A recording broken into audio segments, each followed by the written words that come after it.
El Centro Virtual Isaacs de la Universidad del Valle presenta La Palabra en Radio, un espacio para la literatura, el arte, la cultura, la poesía, novedades editoriales, charlas con escritores.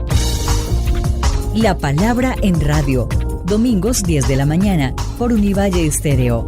Dirige y presenta Darío Henao Restrepo. La Palabra en Radio.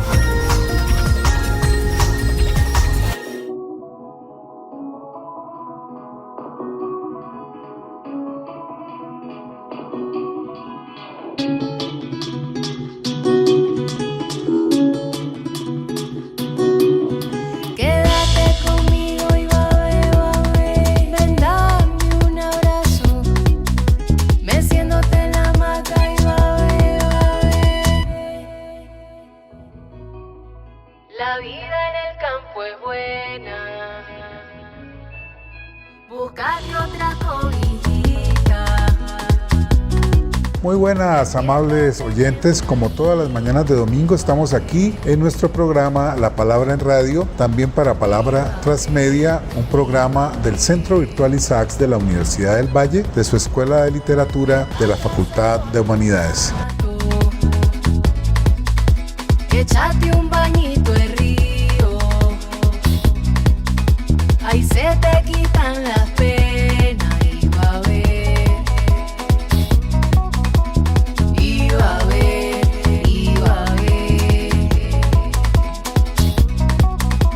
En el marco del Oiga, Mire, Lea, en la Biblioteca Departamental estamos con una colombo-venezolana, Laura Guarisco, que ha venido a presentar una novela gráfica que se llama Nido. De ella vamos a hablar y un poco de la experiencia en este campo. Laura es una arquitecta de la Universidad Central de Venezuela, ilustradora e historietista autodidacta. Vive aquí en Colombia desde hace ya unos años, desde el 2016, y hace parte pues de un colectivo que se llama La Chimenea, que ha incursionado en este género tan importante de las últimas décadas, que es el de las novelas gráficas. Este libro pues es clave y te agradezco, Laura, que estés aquí en este programa de nuestra querida Universidad del Valle. Bienvenida a nuestro programa. Gracias, Darío, pues por la invitación. Muy chévere estar acá a conversar contigo. En primer lugar, te he escuchado hablando de tu libro sobre la parte autobiográfica que tú plasmas en el libro, pero en la voz de un hombre. Tú también estás, para que nos cuentes un poco esa génesis de llegar a una novela como Nido, una novela gráfica, que es una corriente, ya un género que ha tenido un gran desarrollo en las últimas décadas. Sí, es un medio, ¿cierto? Digamos que yo tenía como muchas cosas que quería contar y bueno, realmente a mí siempre me gustó mucho el dibujo, me gustaba como contar historias, y una vez que emigro a Colombia encuentro como la oportunidad, llamémoslo así, de poder hacerlo. Un poco sin buscándolo, pero sin pensar en algún momento que iba a terminar haciendo una novela gráfica sobre la migración venezolana, correcto. Y cuando empiezo a construir la historia de cómo la iba a contar sin caer como en lugares comunes o todo lo que estamos consumiendo sobre Venezuela en ese momento, yo empecé a hacer esto en pandemia. Tenía como muy claro que no quería contar como mi historia personal o ser muy autobiográfica y contar qué fue lo que me pasó a mí. Yo quería como contar un poco más allá, y es cuando se me ocurre la idea de más bien contar la historia de la mayoría o cualquier venezolano que te pudieras encontrar en la calle y de repente estás charlando con él. Quería que además fuese un chamo, un hombre joven, como mis amigos que he hecho en Medellín que vienen de Venezuela. Entonces Ángel, que es el personaje principal, termina siendo como pedazos de muchos otros personajes reales y también tiene parte de mí. Entonces termina siendo un constructo de todas estas personas. Si bien es una historia de ficción,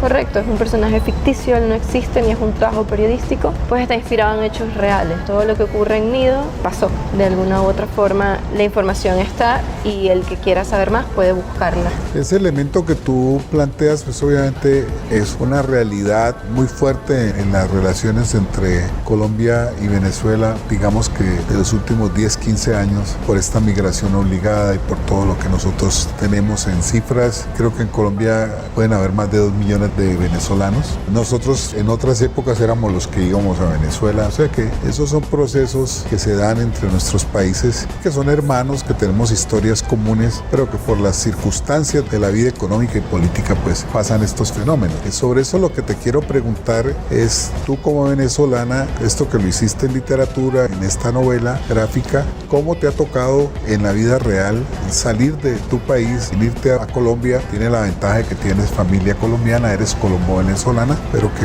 le contemos a nuestros oyentes pues lo que significa para una mujer joven, arquitecta, este tránsito, que no fue necesariamente, me imagino, hecho pues de manera agradable, sino que debió haber tenido muchas dificultades y muchos obstáculos, muchos cuestionamientos.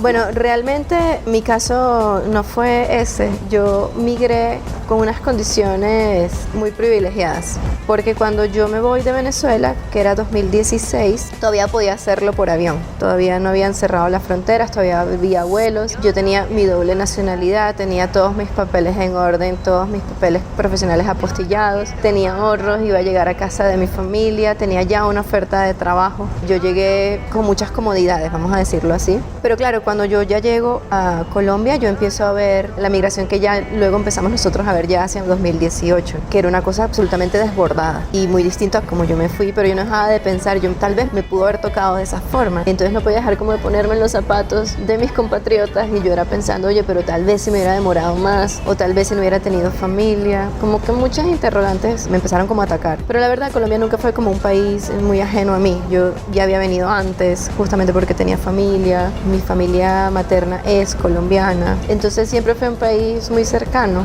y había de alguna forma también vivido la migración de mis antepasados, mi madre, mi abuela, mi padre, mis abuelos, todos también eran migrantes en algún punto, entonces para mí era algo como natural. Tal vez volver a de donde eran las ciudades donde salió mi familia no era como tan extraño, pensaba, ¿no? En algún momento. Oro pero sancochero, el hombre de aquí voló, yo la vi, voló pa' donde la abuela. El hombre de aquí voló, yo la vi, el pajarizo conuco. El hombre de aquí voló, yo la vi, sembró yuca en mi tierra. El hombre de aquí voló, yo la vi, es la yuca guaraní. El hombre de aquí voló, yo la vi, que vuela la vida entera. El hombre de aquí voló, yo la vi, siguiendo su estrella, abriéndose su camino, el camino del mañana. El hombre de aquí voló. Sí, muy particular tu historia, pero empiezas a colocarte, dijéramos, en esa realidad tan dura de los compatriotas, como los has llamado, esos miles y miles de venezolanos que pasan por unas historias muy duras en Colombia. Hay unos muy dignos, otros logran trabajar, otros no logran, otros viven hacinados, otros seguramente sectores minoritarios entran en estilos de vida de rebuscársela de cualquier manera, entran junto con el mundo delictivo que hay aquí, que necesidades en las que hay. Entonces ese fenómeno me parece muy interesante porque de alguna manera tú como artista en esta novela lo que haces es enfrentarte a eso y cuestionarte, pensar en cómo contarlo, que es un poco lo que te quiero preguntar como en la génesis de ese proceso, cómo ha sido, que nos cuentes detalles, historias de tu propia vida. Me parecía como importante contar algo que yo hubiera vivido, ¿cierto? Lo que me pasa finalmente con las historias es que tengo que sacarlas porque ya las tengo muy atravesadas y tengo que vomitarlas de alguna manera. Y siento que como que el tema de Venezuela era algo que tenía muy atravesado, como en la boca del estómago, me generaba mucho dolor, porque claro, al igual que muchos, yo dejé muchas cosas allá, incluida mi familia, mi entorno, cómo me movía, y ver un poco que no era la única que estaba atravesando estos procesos. Y cuando fui conociendo personas en las ciudades donde vivía aquí en Colombia que también estaban pasando por lo mismo, yo decía, bueno, esto quiero contarlo, pero hacerlo de una manera distinta, o sea, porque ya de eso se estaba hablando en todos lados. Hubo un punto que recuerdo que cada vez que uno prendía la televisión, todas las noticias era sobre Venezuela y los migrantes y todo lo que estaba ocurriendo, y ya estaba como saturado, ¿no?, el ambiente de este tema, y quería como contar la historia de una manera distinta, como pensar, ya todo el mundo se sabe esta historia, todos sabemos que la gente está saliendo bajo estas condiciones, no es algo ajeno a nosotros, pero ¿quiénes son estas personas? ¿Cuál es la historia de al menos uno de ellos? Entonces un poco por ahí me fui y de alguna forma quería generar una conversación como un diálogo entre de repente alguien que no piensa igual a mí, que yo creo que es posible sentarse a conversar con alguien que tenga un pensamiento distinto al de uno, pero que esté con toda la disposición de escucharte, o uno también con la disposición de escucharnos. Entonces, más que echar también el cuento de qué es lo que estaba pasando, es como, oiga, vea, si usted quiere leer esto y sentarse a conversar conmigo y encontrar puntos en común, venga y le cuento entonces esta historia en particular. Entonces Ángel no solamente llega a Colombia, o sea, no solamente lo acompañamos en su travesía hasta Colombia, lo acompañamos finalmente en cómo él se termina acoplando al lugar donde llega, cómo él empieza como a rebuscarse y como que mientras eso ocurre tiene unos flashbacks de cómo era su vida en Venezuela o qué fue lo que finalmente lo llevó como a salir, y empieza a conocer unas personas en el camino, unos personajes que un poco le van como sumando a su experiencia migratoria, y conoce a una chica de acá de Colombia que ha atravesado una experiencia muy similar a la de él, y eso es lo que finalmente creo que cierra la historia de Nido, y es como que vernos que en el otro, la historia del otro no es tan ajena a la nuestra y que también podríamos ser nosotros la otra persona. A tu puerta hemos llegado, no dejes temblar los huesos, voy un poco en tierra buena y siembra tus propios servicios.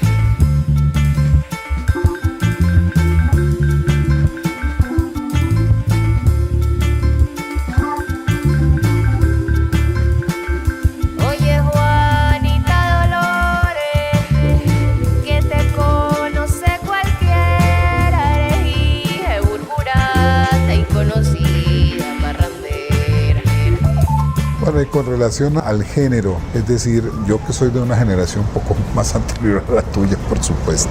Nosotros sí leíamos los cómics de los periódicos y las tiras cómicas, pero no las novelas. Yo, te confieso, soy lector de algunas de ellas recientes o de algunas clásicas latinoamericanas que ya las están llevando. Por ejemplo, yo soy un estudioso de Juan Rulfo, entonces he comprado varias. Y así, de algunos escritores, los más conocidos que ya los están haciendo adaptación a la novela gráfica. Yo lo que quiero preguntarte es, con relación al género, ¿tú cómo lo ves? ¿Qué perspectivas tienes en el tratamiento y todo el trasegar que has tenido ya con este género como tal? Yo no soy una experta, siempre digo que mi oficio es el hacer, ¿sabes? Yo no estoy como enfocada en la investigación y en cómo se llaman estas cosas, pero sí he aprendido algo y es como que, bueno, no tenemos como una tradición de cómic en Colombia, incluso yo que vengo de Venezuela, comparado con otros lugares, como lo son pues Estados Unidos, de repente cuando uno habla de cómic franco-belga o el manga, que es como por Japón, o uno habla de la historieta argentina, incluso si tú te pones a ver la forma como se habla del cómic,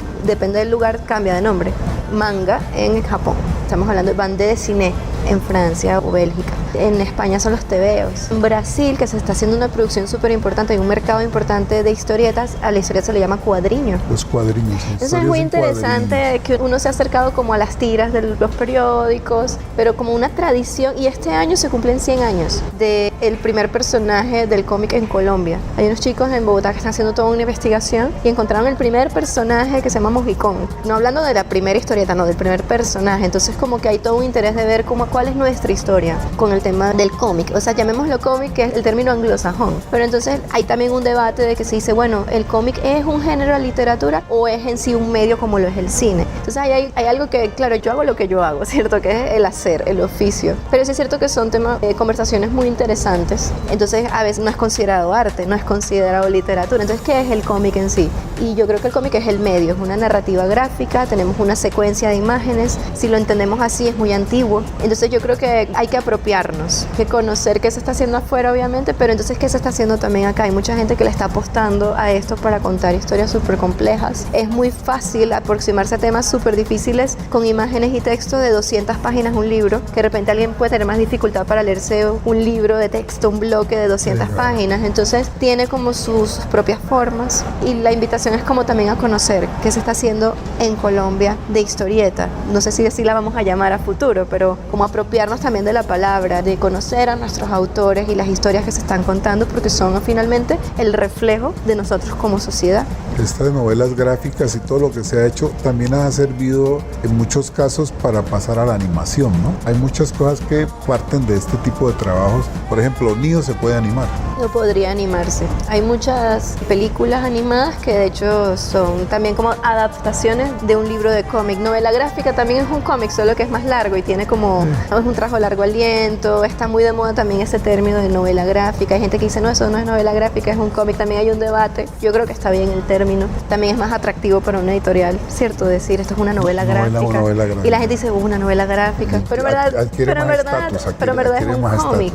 Y creo que también entender que el cómic no es como, la gente también dice, oh, cómic, y de una vez piensa en superhéroes. Como que se ubica en un género literario. Fíjate que no, que el cómic va más allá. Puedes contar cualquier tipo de historia. El cómic sí es como el medio y también tiene sus propios géneros. Entonces es bien interesante. Incluso cuando yo a veces me defino a mí misma como, bueno, ¿usted qué hace? Y entonces la gente, no, ella es dibujante, no, ella es ilustradora. O ¿cómo se dice? ¿Qué haces tú? Novelista gráfica. Entonces yo digo, no, yo soy autora de cómics, yo soy historietista, o sea, como tantas formas, pero no me doy como mala vida. Yo solo sé que en el hacer me encuentro. Es muy complejo, no se ha delineado bien la profesión. Sí, yo creo que está en proceso. Está en proceso porque es muy rico el fenómeno que se está dando. Ya has mencionado Argentina y Brasil, donde hay un gran desarrollo, mucho más que acá.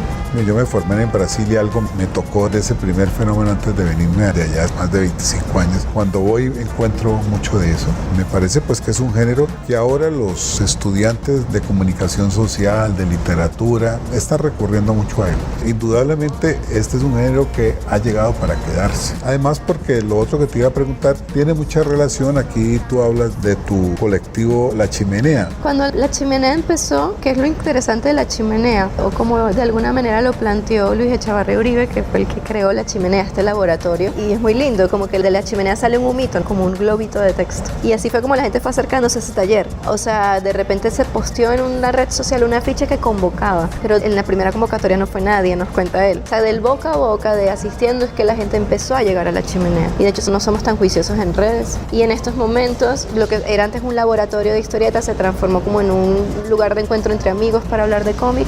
Y en estos momentos Luis se fue y estamos todos un poco dispersos, pero sabemos que si convocamos volvemos a estar. Pero yo creo que encontrar en la ciudad donde estás espacios de creación como para apoyarte en gente que le guste hacer lo mismo y que pueda aportar y aprender de ellos es clave. Sí, funciona como una especie de taller, así como lo de literatura. Sí, me parece que funciona muy bien. Uno se junta para ver qué está haciendo, para intercambiar. Porque esta parte uno está muy solo trabajando y es muy chévere poder tener que alguien distinto a ti te hable, que no te escuches a ti solo en la cabeza mientras estás trabajando, que haya otra mirada, otra forma de ver las cosas.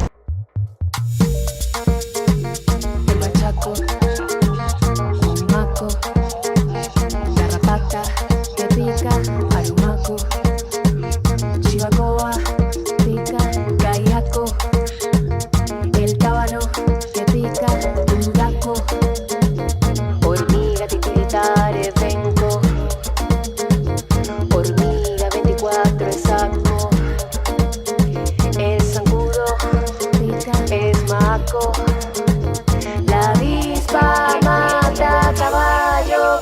Pica,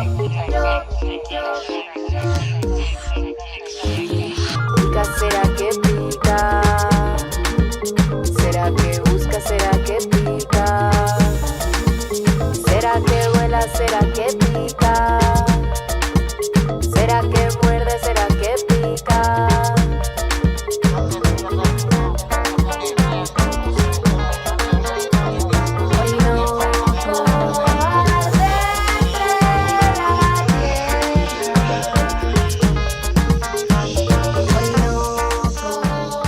En esas búsquedas de uno tener su trabajo, que lo lean otros, que lo miren otros, ¿cuál ha sido tu relacionamiento con otros ámbitos? Has mencionado el argentino, el brasileño, y el de los Estados Unidos, el francés, el español. ¿Acompañas, tienes alguna relación con autores o no has tenido todavía oportunidades como a eso a la medida que tengas libros que los empiezan a circular, lo que le pasa a los escritores, que empiezan a abrir sus... Yo creo que funciona similar. Lo que creo es que también ahorita hay un componente muy interesante en estos momentos que es como esto de las redes, de la virtualidad. Yo creo que facilita un poco más ese encuentro cuando la distancia es mayor. De hecho, yo conozco mucha gente, pero virtualmente, personas que no he conocido en persona, digamos, pero con los que he podido como compartir ideas, procesos, libros, y todo eso lo ha dado un poco la virtualidad en la que estamos ahora. Y eso es todo un proceso. Bueno, hemos hablado aquí con Laura Guarisco en La Palabra en Radio. Te agradezco mucho, Laura, que haya estado en nuestro programa aquí en el marco de Oiga, Mire, Lea en la ciudad de Cali, en la biblioteca departamental. Muchas gracias.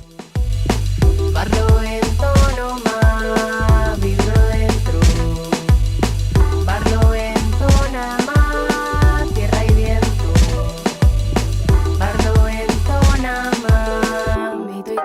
siento.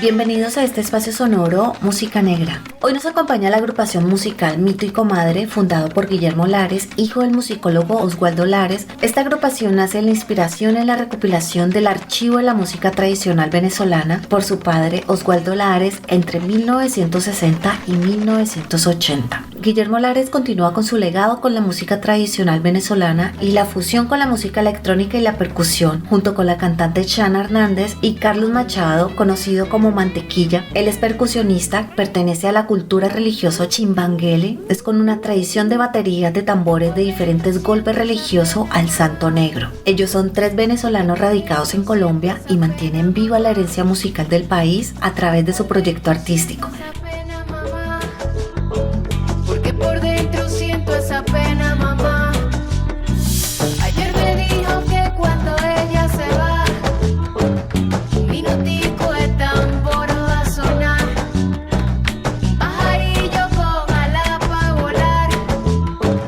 Lo que vivimos será, mamita linda. El grupo musical Mito y Comadre representa un vínculo entre las raíces ancestrales y la vida contemporánea. A través de su música recrean esa sensación de pertenencias y ese hogar que los migrantes anhelan, por medio de los tambores como un medio para evocar sus tierras natales, como los tambores de calipso, los tambores de San Benito o como se les conoce los tambores de chimbangueles. También está el tambor de mina, este también hace parte de la tradición religiosa afro-brasileña. Este mide aproximadamente 2 metros de largo y debe ser apoyado sobre una horqueta en posición diagonal con respecto al suelo y se percute con 2 palos. El tambor de mina pertenece a las religiones del reino Dahomey, también son llamados Fon. Asimismo hace parte del grupo étnico Yoruba con los Nagó, también con el grupo étnico del centro de Ghana con los Fanti Ashanti y en Angola en el Congo con los Ketu, Agrono o Cambinda. Estas tradiciones hacen parte del mestizaje indígenas americanas y europeas. Está el tambor la curbata, este es más pequeño, mide poco menos de 1 metro y se toca apoyado en el suelo en posición vertical. Se percute con 2 palos y mantiene la base rítmica de los toques junto con la batería de tambores redondos y las pipas. Aquí se honra a su santo patrono San Juan Bautista con las pipas de Naiguatá en su tambor. Este género se llama paseo o bienvenida de Naiguatá. Porque por dentro siento esa pena, mamá. Porque por dentro siento esa pena, mamá. Mamita linda, mamita mi luna, mamita mi río, mamita no se olvida, da mi tierra, madre cielo, madre Juana, Juana, Juana, Juana, Juana.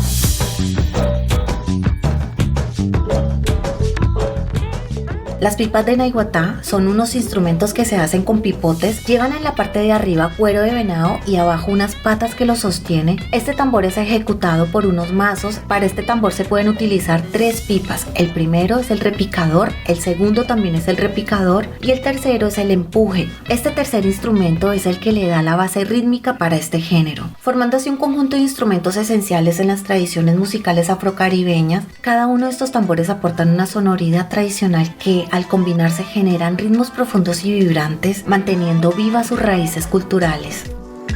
Ven a bailar, sigue lo tuyo. Ven a bailar, pega el cocuyo. Ven a bailar siempre lo tuyo. Guajira.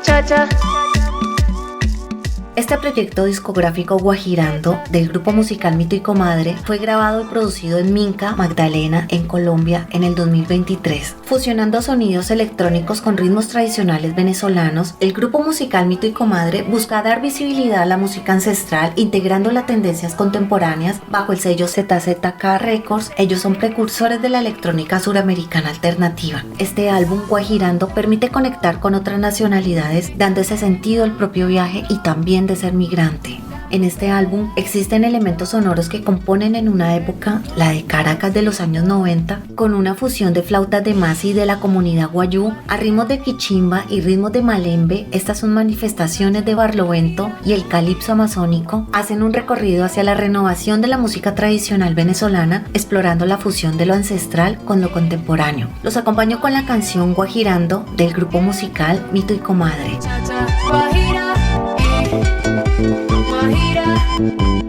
Siempre lo tuyo. Desde el universo se escucha un lamento, es el canto guayú que te llama al encuentro. La brisa y la sal que se la lleva el viento, la tierra se lleva por dentro muchacha, guajira por dentro muchacha, guajira por dentro muchacha, guajira por dentro muchacha, guajira por dentro. A los oyentes, Darío Henao, quien les habla, les desea un feliz resto de domingo, nuestra productora Shirley Sáenz Mosquera, y los esperamos la próxima semana aquí en La Palabra en Radio, en la 105.3 de la FM.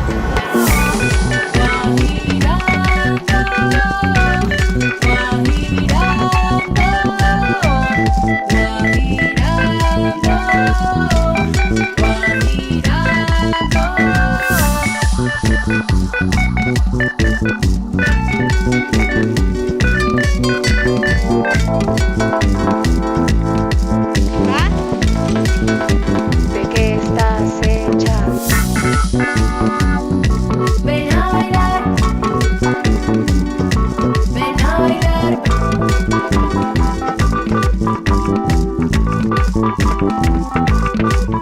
Soy de Churicamo, la tierra del Chamo. Soy de Guarabito, tierra del mosquito. Soy de Sinaruco, tierra del maluco. Soy de Sinamaica, tierra de almivaca.